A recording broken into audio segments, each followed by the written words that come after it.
राजस्थान के एक छोटे से गांव में जमुना देवी नाम की एक सास रहती थी। उनका बेटा राकेश शहर में नौकरी करता था। कुछ साल पहले उसकी शादी सीधी साधी लड़की पूजा से हुई थी। शुरू शुरू में सब ठीक था, लेकिन धीरे धीरे जमुना देवी का व्यवहार बदलने लगा। उन्हें हर समय पैसों की चिंता रहती। वे चाहती थीं कि बहू अपने मायके से बार बार कुछ ना कुछ लेकर आए। एक दिन सास ने कहा, पूजा, तेरे पिताजी के पास तो खेत हैं, बोल दे इस बार एक मोटरसाइकिल दिलवा दी।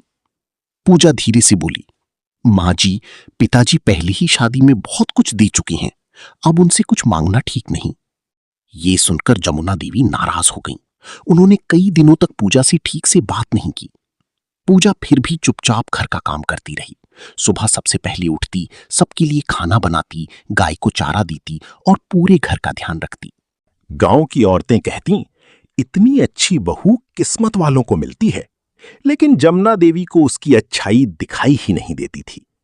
एक दिन राकेश को अचानक काम से दूसरे शहर जाना पड़ा। अब घर में सिर्फ सास और बहू थीं। उसी समय जमुना देवी की तबीयत खराब रहने लगी। उन्हें घुटनों में बहुत दर्द होता था। चलना फिरना मुश्किल हो गया। पूजा ने उनकी खूब सेवा की।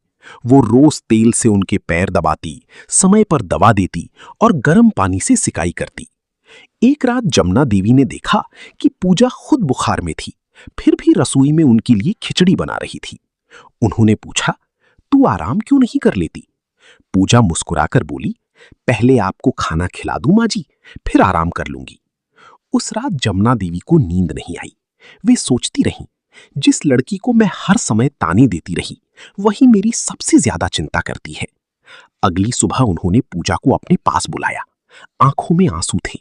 वे बोली, बहू, मैंने तुझे बहुत दुख दिए, मुझे माफ कर दे। पूजा तुरंत उनके पैरों में बैठ गई।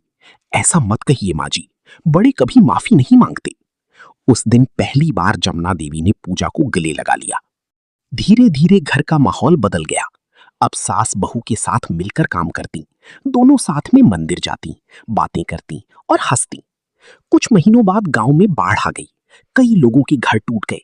पूजा ने सुझाव दिया, माँ जी, हमारे घर में जो अनाज रखा है उसका कुछ हिस्सा जरूरतमंदों को दे देते हैं। पहले तो जमुना देवी चुप रहीं, क्योंकि वे बहुत कंजूस स्वभाव की थीं। लेकिन फिर उन्होंने कहा, तू ठीक कहती है। दोनों ने मिलकर गांव वालों की मदद की। इससे पूरे गांव में उनकी इज्जत बढ़ गई। एक दिन गांव के सरपंच ने सभा में कहा, जमुना देवी और उनकी बहू ने इंसानियत की मिसाल पेश की है। जमुना देवी गर्व से पूजा की तरफ देखने लगी। समय बीतता गया। पूजा ने घर के आंगन में छोटा सा अचार और पापड़ का काम शुरू किया। सास भी उसका साथ देती। दोनों की मेहनत से काम इतना बढ़ा कि आसपास के गांवों से भी लोग सामान लेने आने लगे। राकेश ने हंसते हुए कहा, अब तो मेरी घर की दोनों महिलाएं बिजनेस वुमन बन गईं। सब हंस पड़े। उस दिन जमुना देवी ने पूरी गांव के सामने कहा, बहू अगर समझदार और संस्कारी हो तो घर की किस्मत बदल सकती है। कहानी की सीख, रिश्ते तानों से नहीं, अपनापन और सम्मान से मजबूत होती हैं। जब सास और बहू एक दूसरे को समझने लगती हैं, तब घर में सुख और शांति अपने आप आ जाती है।